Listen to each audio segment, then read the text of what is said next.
Después de siglos de guerra, un solo hombre cambió para siempre la historia de China. Su nombre resonaría a través de los milenios, forjando un imperio a partir de 7 reinos enfrentados.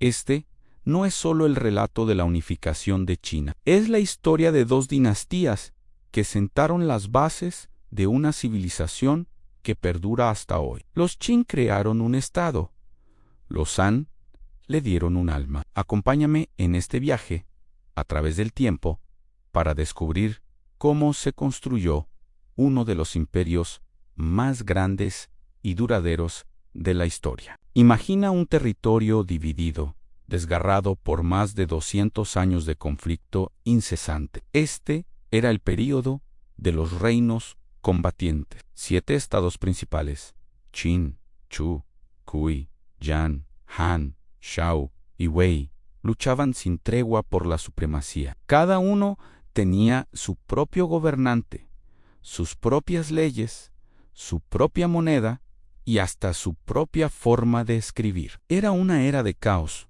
pero también de grandes avances filosóficos y militares. Estrategas como Sun Tzu escribieron tratados que aún hoy se estudian, y pensadores como Confucio y Lao Tzu sentaron las bases del pensamiento chino. Pero la guerra constante agotaba a la gente y a la tierra. La necesidad de un poder unificador era más una desesperación que un simple anhelo. De entre todos los estados, uno emergió con una fuerza implacable: el estado de Qin, ubicado en el oeste. Su sociedad estaba altamente militarizada y su gobierno era brutalmente eficiente. Estaban listos para terminar la guerra de una vez por todas. En el año 247 a.C., un joven de 13 años llamado Yin Zheng ascendió al trono de Qin.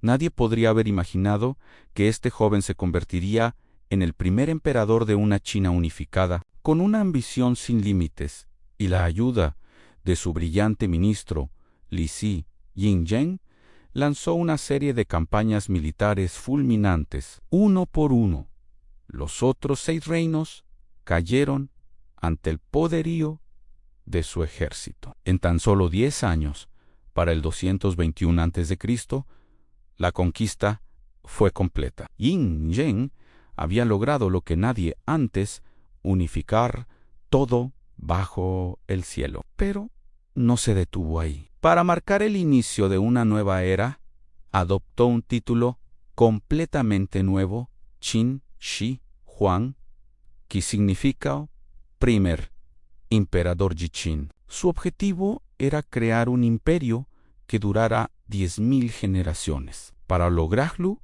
implementó una serie de reformas radicales. Abolió el viejo sistema feudal y dividió el imperio en 36 comandancias, todas controladas directamente por el gobierno central. El poder ya no residía en nobles hereditarios, sino en una burocracia leal al emperador. Fue una centralización del poder sin precedentes que cambiaría el curso de la historia china. El imperio de Qin Shi Huang no solo se unificó por la fuerza, sino también a través de una estandarización masiva que afectó cada aspecto de la vida diaria. Imagina el caos de tener diferentes monedas, sistemas de pesos y medidas, e incluso distintas formas de escribir la misma palabra en regiones vecinas. El emperador puso fin a todo eso. Impuso una moneda única, la moneda Ban Liang, para todo el imperio. Estandarizó los pesos y las medidas, facilitando el comercio y la recaudación de impuestos. Quizás lo más importante fue la estandarización de la escritura. Se impuso un único sistema de caracteres, asegurando que las órdenes del gobierno pudieran ser leídas y entendidas en todo el vasto territorio. Además, emprendió proyectos de construcción monumentales. Conectó y extendió fortificaciones existentes para crear la primera versión de lo que hoy conocemos como la Gran Muralla China, una barrera defensiva contra las tribus nómadas del norte. También construyó una vasta red de caminos que conectaba la capital, Yanyang, con las provincias más lejanas, facilitando el movimiento de tropas y mercancías. Pero el gobierno de Qin Shi Huang tenía un lado oscuro y autoritario. Su ideología de gobierno, el legalismo, sostenía que las personas eran inherentemente egoístas y solo podían ser controladas mediante leyes estrictas y castigos severos. La crítica no era tolerada. En un infame evento conocido como la quema de libros y el entierro de eruditos, el emperador ordenó destruir textos históricos y filosóficos que contradecían su visión, especialmente los clásicos confucianos. Cientos de eruditos que se opusieron fueron, según los relatos, ejecutados. Este control férreo, junto con los altos impuestos y el trabajo forzado para sus grandes proyectos, generó un profundo resentimiento entre la población. Cuando Qin Shi Huang murió en el 210 a.C., su imperio, que debía durar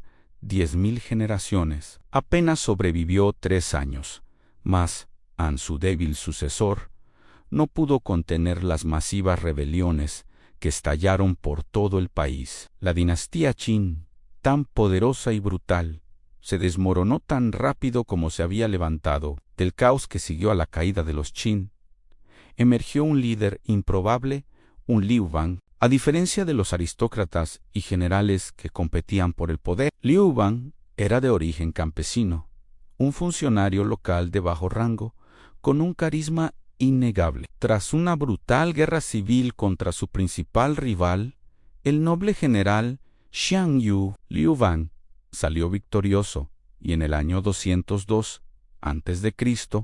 fundó una nueva dinastía, la dinastía Han, aprendiendo de los errores de los Qin. Liu Bang adoptó un enfoque más moderado. Aunque mantuvo la estructura centralizada del imperio, redujo los impuestos y suavizó las leyes más duras. Entendió que un gobierno no podía sostenerse únicamente por la fuerza, sino que necesitaba el apoyo, o al menos la aceptación, del pueblo. Esta nueva política sentó las bases para una de las edades de oro de la historia de China, un periodo de estabilidad y prosperidad que duraría más de 400 años. Mientras los Qin habían gobernado con el legalismo, los Han encontraron su ideología en un sistema de pensamiento que los Qin habían intentado erradicar, el confucianismo. Bajo el emperador Wu de Han, uno de los gobernantes más importantes de la dinastía, el confucianismo se convirtió en la filosofía oficial del Estado. Pero no era el confucianismo original, sino una versión adaptada que incorporaba elementos de otras escuelas de pensamiento para servir a las necesidades de un imperio centralizado. El énfasis se puso en la jerarquía social, la lealtad, la piedad filial y, crucialmente, la educación. Se estableció la Universidad Imperial para formar a los futuros funcionarios del gobierno en los clásicos confucianos. Esto dio origen a una burocracia de eruditos, seleccionados no solo por su nacimiento, sino por su mérito y conocimiento, un sistema que con el tiempo evolucionaría hacia el famoso sistema de exámenes imperiales. Este modelo de gobierno, una combinación de estructura imperial Qin y ética confuciana Han, definiría a China durante los siguientes 2000 años. Con un gobierno estable y una economía en crecimiento, la dinastía Han miró hacia el exterior. Fue durante este periodo que se estableció una de las redes comerciales más famosas de la historia Han, la Ruta de la Seda, impulsado por el deseo de obtener los famosos caballos celestiales de Asia Central para su caballería. El emperador Wu envió a su emisario Zhong-Qiong en una misión diplomática hacia el oeste. Aunque su misión inicial no tuvo el éxito esperado, sus viajes abrieron los ojos de los Han a un mundo completamente nuevo de civilizaciones y productos. Pronto, caravanas cargadas de seda, laca y bronce comenzaron a viajar hacia el oeste, mientras que oro, vidrio, lana y nuevos cultivos, como la uva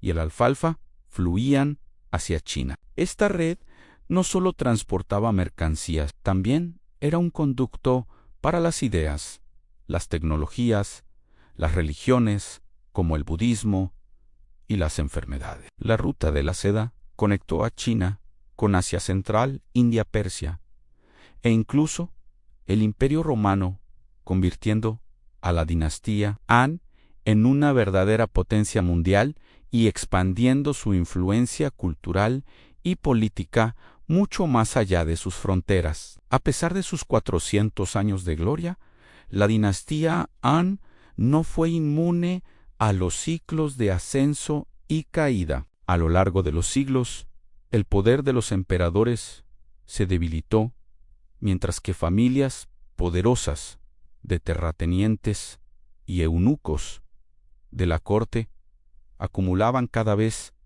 más influencia y riqueza. La corrupción se extendió y la brecha entre ricos y pobres se hizo insostenible. El descontento campesino estalló en masivas rebeliones como la rebelión de los turbantes amarillos, un levantamiento de inspiración taoísta que devastó el norte de China. Los generales enviados para sofocar las rebeliones acumularon poder militar y se convirtieron en señores de la guerra independientes, desmembrando el imperio desde dentro. En el año 220 después de Cristo, el último emperador, Han, fue forzado a abdicar, marcando el fin de la dinastía. China se fragmentó una vez más, entrando en el período de los 3 reinos. Pero el legado de los Han perduraría. Dieron a China su identidad cultural. De hecho, el grupo étnico mayoritario de China todavía se autodenomina Pueblo Han. Así llegamos al final de nuestro viaje. Hemos visto cómo los Qin, con su disciplina de hierro, unificaron un territorio fragmentado y crearon la estructura de un estado imperial, y cómo los Han, con su sabiduría política, tomaron esa estructura y le infundieron un alma confuciana, creando una civilización duradera. Los Qin crearon el Estado. Los Han dieron alma al imperio. Juntos sentaron las bases sobre las cuales se construiría la China imperial durante los siguientes 2 milenios, un legado cuya influencia aún se siente en el mundo moderno. Gracias por acompañarme en esta exploración de las dinastías Qin y Han. Si te ha gustado el video, no olvides darle a me gusta, suscribirte al canal y activar la campanita para no perderte futuros contenidos. Nos vemos en el próximo video.